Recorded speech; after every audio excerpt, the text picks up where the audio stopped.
All right, Dustin Hawkinsmith back from Penn Live here with another edition of the Penn Live Wrestling Podcast.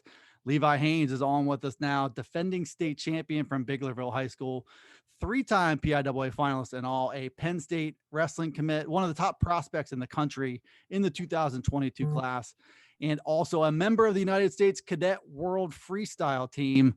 Levi, thanks for being here. I appreciate you taking some time for us, and I think people who follow wrestling and Penn State wrestling do as well. Yeah, thank you for having me on. I really appreciate it. I want to get to, your experience overseas and what you went through and maybe how you grew from some of that stuff. But I did want to start, just topically the Olympics, and were you watching with interest, as a lot of the wrestling community was, as Team USA went out there and just had an unbelievable run in Tokyo? Yeah, absolutely. I was definitely watching. And it was a great Olympics for the United States, where they went out and dominated, and it was really neat to watch. Someday I'd like to be competing in the Olympics, and so it's really neat to watch guys from the same country that you are going out and competing at that pretty much the highest level that you can get in wrestling. So it was really neat. Well, and I know you're watching with some interest too, just with David Taylor and working with him up at M2 Training Center. What are you thinking? First of all, I think it was clear to everybody how purposeful and how hungry and how ready he was from the start. But just from, there's earlier matches all the way through into the final seconds when he kind of hit that blast double to win gold. What are you watching as somebody that and have worked with reaches the top of that summit? It's really neat because I know how hard he works, and I know how dedicated he is to the sport and through all aspects of his life, how he lives the gold medal lifestyle. So I didn't expect anything less. Went out and dominated as usual. So that's just how he rolls, and that's what makes him a great. The gold medal lifestyle. What is the gold medal lifestyle? Is that just like passion and purpose with every single thing and attention to every detail? Absolutely. Yes, it is. Through his diet, through how he lives, sleep, all those combined. He's just getting it done to a T, and it makes him the best. And a lot of people skip over little things like that, and at the end of the day, they can be game changers. And I don't know anyone else that sticks to a game plan as well as he does. So definitely went out there, stuck to what he knew, and got it done. Believed in his training, and it was a great showing.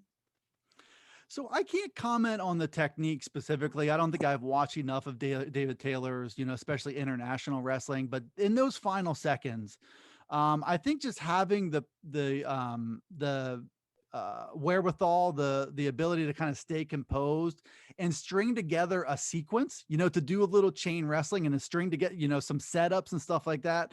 From your experience, how difficult is it, especially, with that type of pressure on the line, to get to stick to those fundamentals? And from what I've seen, that double leg is not really high on his usual arsenal of attacks, but then to kind of have the presence to shift to something different with that kind of situation, like how impressive is that from your vantage point?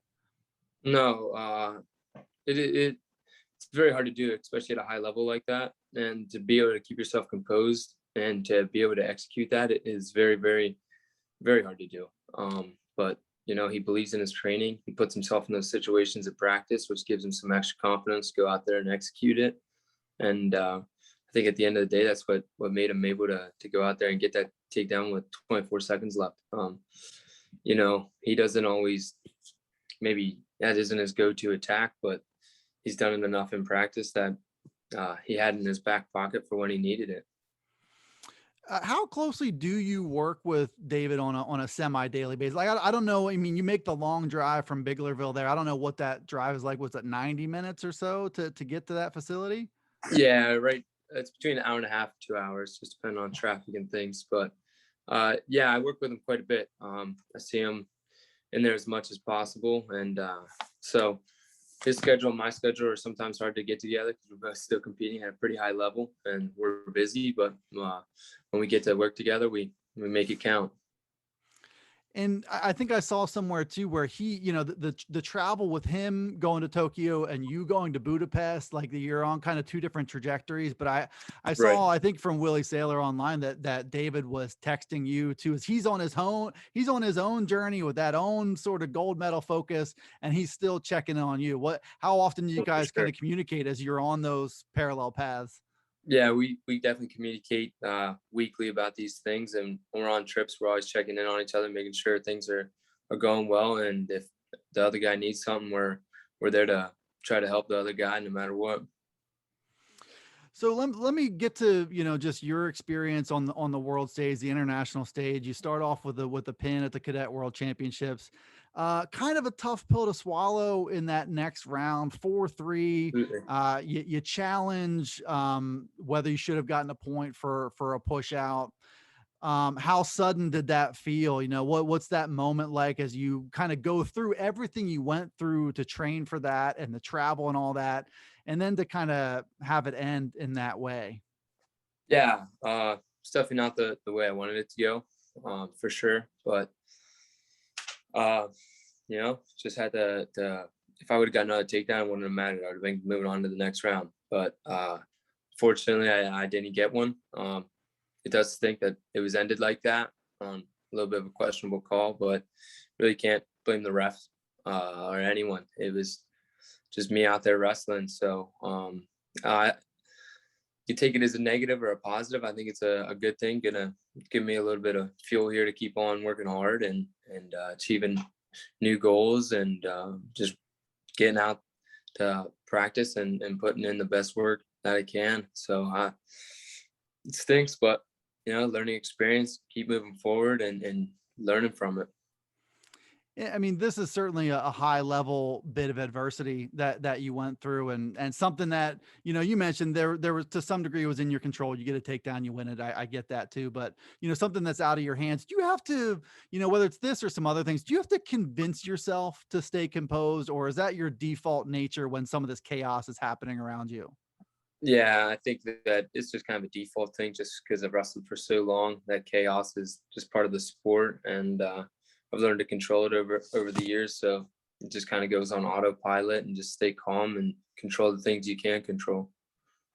And then obviously one of the differences with international competition, and I asked Caden Williams about this a week or two ago, is just, so you lose, and in this situation you have to kind of root for that other guy to win. What's that feeling like as you're watching him continue and trying to cheer for a guy that just beat you in a way that that was hard to swallow. Yeah, I mean, you really want that guy to win so you get pulled back in so you can continue wrestling. So I really don't focus on what those guys are doing. I'm just making sure I'm mentally prepared for that next round if I get pulled back in. And unfortunately, I did not. That guy ended up going on and losing. So ended my tournament a little early, but uh, like you can't control those things. That's the Yeah. crazy part about international wrestling. What do you feel like you kind of took away from just the long travel and being in a different location and all the different stuff that maybe challenges your routines or calls on you to start to kind of establish new routines in a new place? What'd you learn from just the experience of traveling and actually being there overseas and taking part in something like this? Yeah, it was a really neat experience. The travel went pretty smoothly there and back, so really thankful for that. The time adjustment was definitely something different than I'm used to. It wasn't super challenging just because we were USA Wrestling was really smart about it. Took us over early, got us acclimated to the time change, and within the first couple of days, you're acclimated to it and you're ready to roll. So uh, it was all just a positive experience with that, and it was really unique. I mean, you don't usually get to go to a wrestling tournament early uh, and train over in that place, and then be competing a couple days later. So that was really neat experience, and just getting to be in Hungary for multiple days on end was really neat. Got to see some things that you usually don't get to see here in the United States. So it was really neat. And what have you done with the couple weeks since? I mean, I'm sure at a certain point you just kind of focus on rest and restoring yourself a little bit, but what have you kind of gotten back into in the practice room? Is there stuff that came out of Budapest that you wanted to work on specifically? Yeah, for sure. There's definitely been some things come up that I want to work on specifically that I had seen from Budapest, and I took about a week off and then got right back on the mats and started working again. Starting to change gears in the back in the folk style season for Super 32s and some other tournaments coming up real soon. Just focusing on moving my hands and feet together and getting to my attacks and executing those things and just enjoying it all. How about for the the weeks and months ahead between now and the start of your senior season at Biglerville? Do you have plans to compete anywhere, Super 32 or anything like that, or is this kind of stick to the grind here? No, for sure. I'm going to compete at Super 32s, maybe the Journeyman Fall Classic, some other ones, not 100% sure on yet. So we'll just see as the dates come a little closer and getting it figured out. How about weight wise? Where are you at right now? What does your fall and winter plans look like on that front? Yeah, so I'm about 165 right now. So between 160 and 170 is where I'm probably going to end up. So I'm not a big fan of cutting weight. So I'm probably more likely to go up than down. Okay. And I didn't really touch on this when we were talking about the Olympics, but just, I think a lot of people connecting the dots, David Taylor, special individual, but then you've got the whole Nittany Lion Wrestling Club with just an unbelievable showing out there. I don't know if you spent a lot of time in that club setting there or can speak to that, but certainly, I think a lot of people, just looking at what Kale and his staff have been able to do, even with high level guys, what do you see from, their work with like Kyle Snyder and Thomas Gilman and guys who have just kind of hit another level there? Yeah, for sure. They're the best at making people the best. They know, they believe in their system, and their system works. It's been proven time and time again. And I think when those guys get in that situation, they just once they really commit to that whole plan, they just grow tremendously and makes them just so much of a better wrestler. And their style is just unbeatable. How does that system, and I assume by system you just mean, training methods, what they choose to focus on, how they go about practice, whether it's technique oriented or whether it's free wrestling and just all the choices that go along with that. But just how do they go about, the mental part of the game? Because, you saw just like what we talked about with David in the late seconds there, like that's a mental part of the game there too, to be able to stick to your plan and rely on your training. How does the mental game improve, whether that's working with Kale and those guys or just in general? How do you work on the mental side of wrestling? The mental side of wrestling is just a lot of it's about putting yourself in those situations in practice, get yourself familiar with those positions, and just trusting in your training to get you through those situations. And I think when you get put in those same situations, from training to live competition, you have a lot of confidence that you've been there so many times in your training that it just is like second nature when you're competing. So I think that gives a lot of those guys peace of mind that they're going out there totally prepared.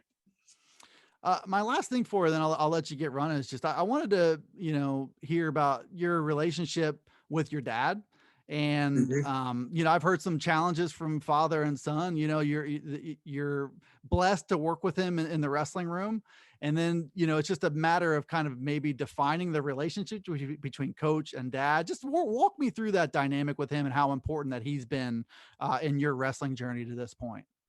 My dad's been huge in my wrestling journey.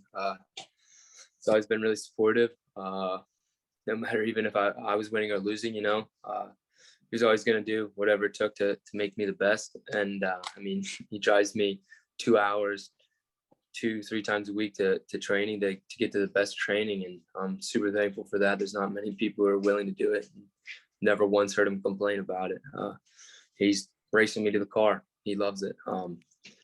So I'm really thankful for that. And there's definitely been some challenges with it. I mean, that nobody ever wants to hear from their parents, maybe change this or that. You kind of want to, I'll figure it out on my own. And that took me a long time to become accepting of ideas that he had. Because I mean, he's a high level wrestler himself, had a great career. And so it's definitely difficult, but as we both matured, me and my wrestling and him and his coaching, we've definitely bonded into quite a duo that's hard to beat. And just can't get much better than him. So certainly sacrifice on his end. He makes the drive with each and every time. But I also think, like, as a coach, and most wrestling coaches are this way, can understand and appreciate that different people can bring different things to you as a wrestler. But I think there's also, as your coach too, a swallowing of pride and saying, these 2 hours are worth it because he can get something up at M2 that maybe we can't quite give to him here.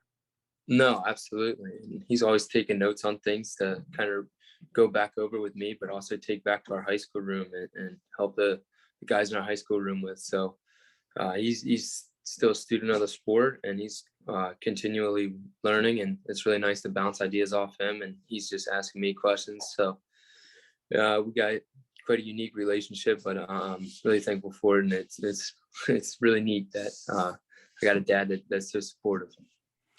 Awesome. Well, there you go. That's Levi Haines. He's a state champ from Biglerville High School, Penn State commit, member of the U.S. Cadet World Team. Levi, I appreciate you taking some time to jump on and share your thoughts with people.